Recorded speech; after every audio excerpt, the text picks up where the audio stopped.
ہمارے بعض وہ ملنگ بابے جو ہوتے ہیں وہ کہتے ہیں جی نماز پڑھنے کا حکم نہیں دیا گیا، نماز قائم کرنے کا حکم دیا گیا ہے، ہم نے دل کی قائم کی ہوئی ہے۔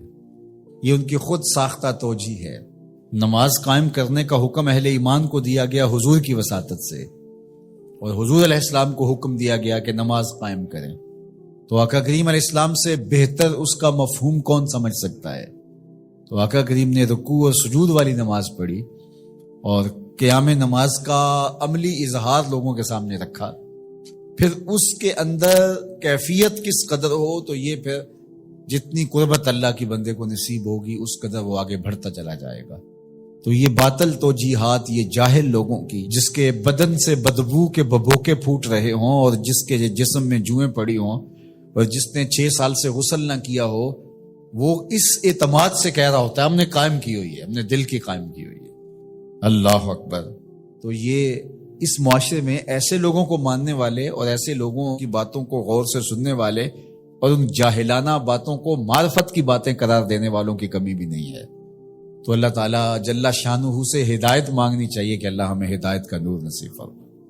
تو اقامت نماز سے کیا مراد ہے؟ اس کی فرائض کے ساتھ ادا کرنا، یا پھر رکوع سجود تلاوت کا اتمام اور اس میں خشوع کا اور خضوع کا اظہار اور اس میں مکمل ڈوب جانا کہ گویا تم اللہ کی عبادت کر رہے ہو تو اس کو دیکھ رہے ہو۔ اور حضرت عثمان غنی رضی اللہ تعالیٰ عنہ فرماتے ہیں کہ جس نے صحیح وضو کیا، حضور علیہ السلام سے روایت کہ جس نے صحیح وضو کیا جس طرح میں نے وضو کیا ہے اور 2 رکعت پڑھی اور اس میں اس کو کسی غیر کا خیال نہ آیا تو اللہ تعالیٰ اس کے پچھلے سارے گناہ معاف کر دیتا ہے، صرف 2 رکعت سے۔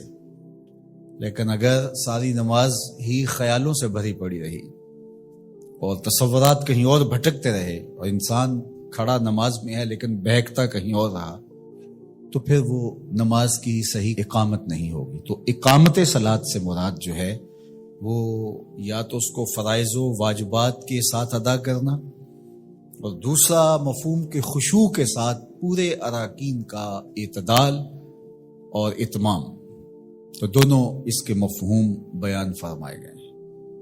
تو ظاہر ہے کہ ابتدا کے اندر تو کوشش ہوگی کہ فرائض واجبات پورے ہو جائیں، تو وہ خشوع اگر نہیں بھی حاصل ہو پایا تو پھر بھی کوشش جاری رکھنی چاہیے، نہ یہ کہ اب وہ تو کیفیت ہی نہیں نصیب ہو رہی تو میرا نماز پڑھنے کا کیا فائدہ۔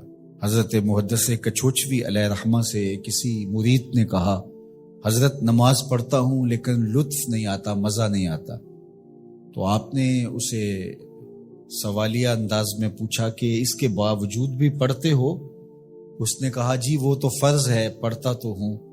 تو آپ جھومنے لگے، فرمایا واہ واہ، تمہیں مزہ نہیں آتا پھر بھی پڑھتے ہو، اس کا مطلب ہے تم مزے کے لیے نہیں اللہ کے لیے پڑھ رہے ہو۔ تو اگر لطف آ جائے، وہ کیفیت، وہ حظ، وہ تو بہت بڑی بات ہے، لیکن اگر نہیں بھی ہے تو اس کا فریضہ تو ہے اس کی طرف سے جو عائد ہوتا ہے، تو وہ شکل بنا کے تو کھڑے ہوں، وہ صورت بنا کے تو کھڑے ہوں، تو کسی دن وہ کیفیت بھی پیدا ہو جائے گی۔ خورش دے بدر را جو کب کو حمام کہ یک روز افتد ہمائے بدام۔ سعدی شیرازی فرماتے ہیں کہ دانے ڈالتا رہے، چوغا ڈالتا رہے، کبھی کبوتر آئے گا، کبھی کوا آئے گا، کبھی کوئی اور فاختہ آ جائے گی، لیکن کسی دن وہ بھی آ جائے گا جس کے لیے تم یہ سب کچھ کر رہے ہو۔ تو اس لیے محنت کو جاری رکھو، کوشش کرتے رہو، تو ایک دن انشاءاللہ اس کیفیت میں بھی چلے جاؤ گے۔ دروازہ کھٹکھٹانا چھوڑنا نہیں ہے، دستک دیتے رہو، کبھی تو بوا کھلے گا نا، کبھی تو آواز آئے گی کھلا ہے دروازہ آ جاؤ اندر، پھر اندر سرور کی وادی ہوگی، کیف کا جہاں آباد ہوگا۔